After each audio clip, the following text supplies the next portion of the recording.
Welcome to A Slightly Better Life, the podcast where we stop chasing perfection and start making life slightly better, one small step at a time.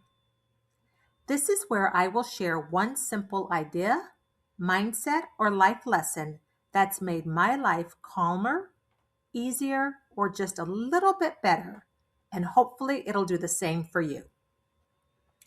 If you've listened to my first few episodes, you know I'm a huge believer in something I call microhabits.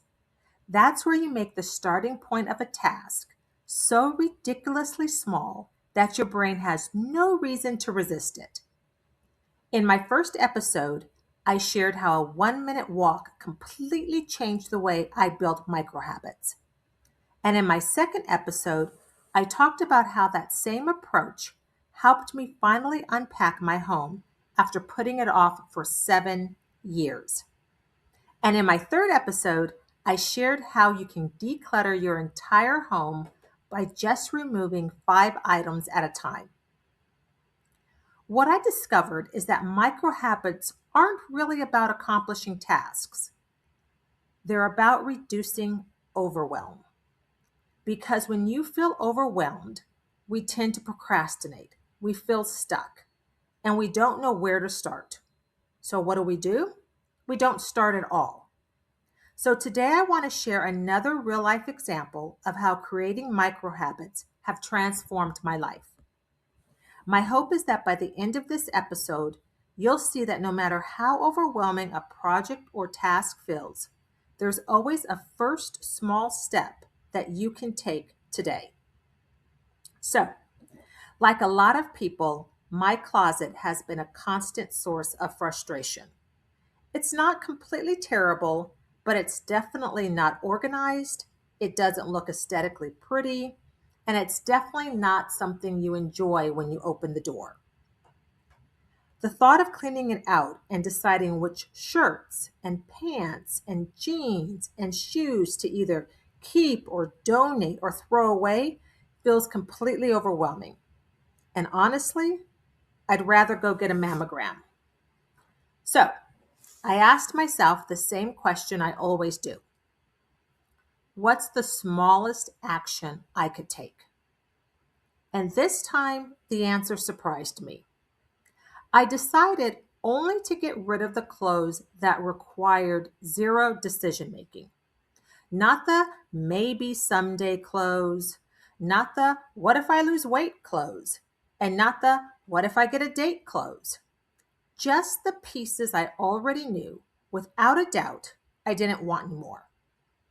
Then I set the timer to 45 minutes because thinking of spending an entire day was too overwhelming.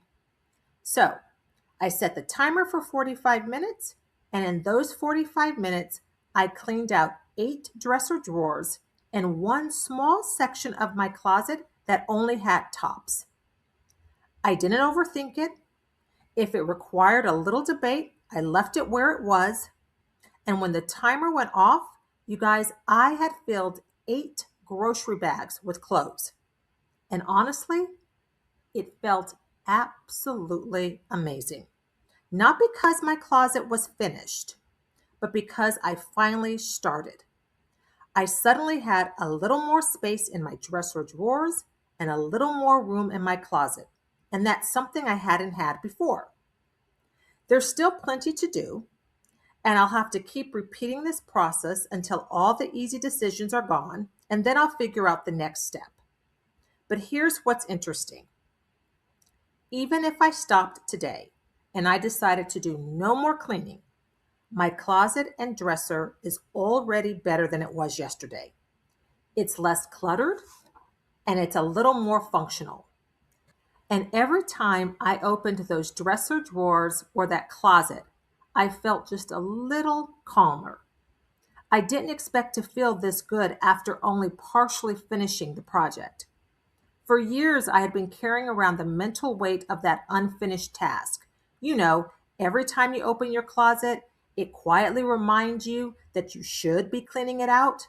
And I don't know about you guys, but those shoulds in life can be exhausting. But we'll save that topic for another podcast or video. The constant mental reminder was draining my energy. But just after 45 minutes, that mental weight became lighter. And that's the real power of micro habits. Yes, they help you accomplish your long term goals, but more importantly, they quiet the mental noise. They reduce the overwhelm. They free you from spending so much energy thinking about the task that you never actually begin the task. They're not just a, they're not just a productivity tool. They're a peace of mind tool. So, if there's one thing I hope you take away from today's episode, it's this. Don't focus on how big the project is. Focus on the smallest step you can take today. And remember, make it so small it almost feels silly. You're almost embarrassed by it. Because when the first step is small enough, you stop waiting for motivation, you stop feeling overwhelmed, and you simply begin. Because a better life usually doesn't begin with a giant step. It begins with one small step repeated consistently. And sometimes beginning is the only thing standing between the life you have and a slightly better one. I'd love to hear from you. Leave me a comment if you're watching on YouTube and let me know what's one small micro habit you're going to start either this week or this month. I can't wait to hear from you. And thank you so much for spending time with me today. If you're watching on YouTube and you've enjoyed this episode, please subscribe, like, and turn on notifications. And if you're listening on a podcast channel, please follow and add this podcast to your library. I'll continue sharing simple ideas that have made my life just a little bit better, and hopefully they'll make your life slightly better too.